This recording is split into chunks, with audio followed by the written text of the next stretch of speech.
Those who fail to learn history are doomed to repeat it. In all the gyms I've worked at, after about 6 months, I see the same thing. Consistent gym goers who do the same thing day in and day out, and their bodies do not change one little bit. Why is this? It's because they have no purpose to their workout, they have no roadmap. And so, what do you do about that? You set goals and you create a workout journal.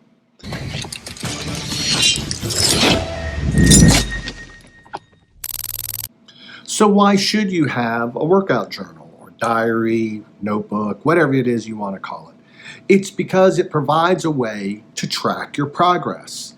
Doing this will help keep you motivated, and you'll be able to see what's working and what's not. So what do you journal? Let's start off with the obvious. I would record the date, about what time you started, and what is the exercise routine for that day. For example, let's say it's leg day. Now, obviously, you're going to want to record each of the exercises you did, how much weight you did, how many repetitions, and how many sets. Now, that's a very basic way to start off, and I think that's the perfect way to start off. But I would also consider making notes about, at the end of your workout, how did you feel? Did you get enough sleep? Did you have enough food in your belly, or did you feel like you were starving? Did you feel any injuries that day? Was your shoulder or your elbow acting up? Another thing that I would find important to log is what supersets you took that day. When you look back, you might find that your workouts are better when you work out around 1 o'clock with a couple meals under your belt. Or you might find that you work out better early in the morning right after you took your supersets. These are all things to consider, but I would always start off with something basic. Don't make it too overly complicated to start with until you really get into the habit. In addition to tracking your workouts, I would create goals. So I would start off with, think about what are your long-term goals. So let's say you're a competitor, and let's say you want to be on stage at 190 pounds. Or let's say it's workout related, that you want your final set of bench press to be at 315, and you want your final set of squatting to be 405. These are all your long-term goals, where you want to be by the end of the year or by, let's say, a competition date. The next thing to think about are your short-term goals. These are the ways that you are going to get to your long-term goal. I would record your body measurements, your weight, your arm circumference, both sides, neck, chest, your waist, your thighs, your calves, so that you can see if you're making progress in those areas.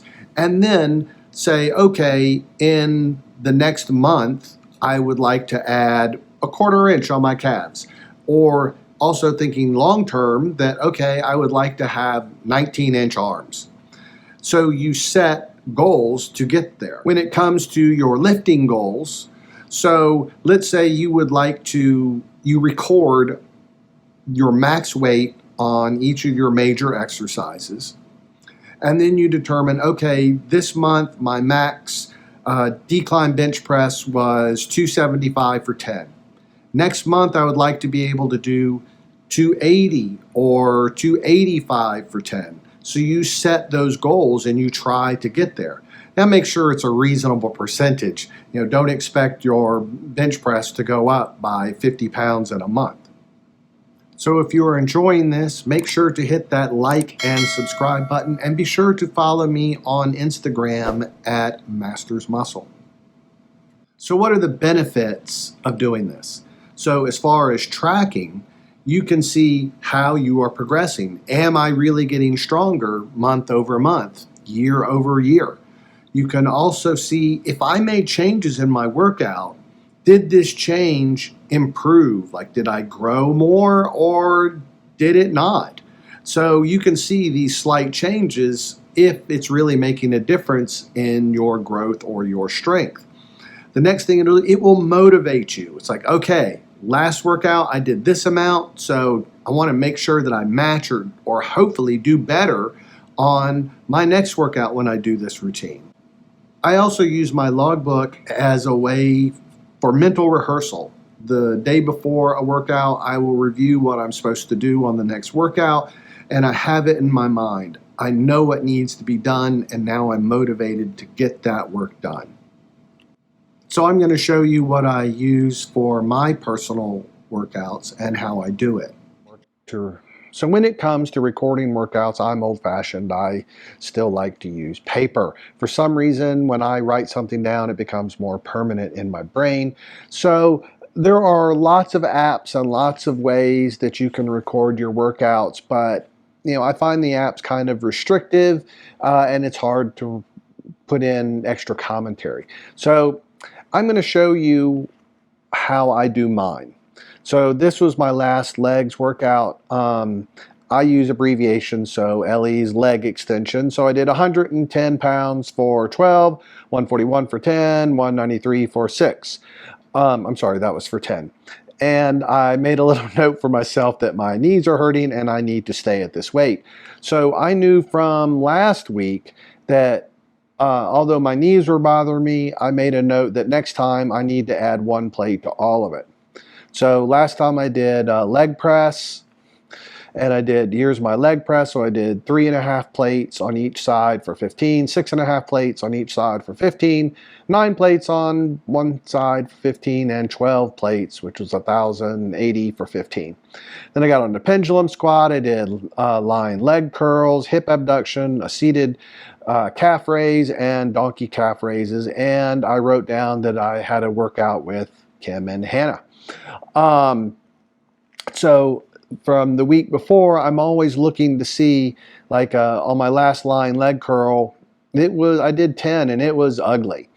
All these little side notes help me make the determination whether I should go up or go down for the following week. So I want to show you this example from June 10th when I did my leg exercise. My important note is that, I didn't do as well as I normally do, and I have a note in here that I had low energy and my knees were really not feeling great. Here's something else I want you to do, and this is very important, and that is take progress photos. Seeing how your body changes month over month is really important. My coach makes me do that. Also, record your workouts. Use it to check your form. Use it to see if you see the muscle activation that you're supposed to get. It is way too easy not to video parts of your workout. I hope I have motivated you to start journaling your workouts, and after a couple months, you'll see how this really pays off.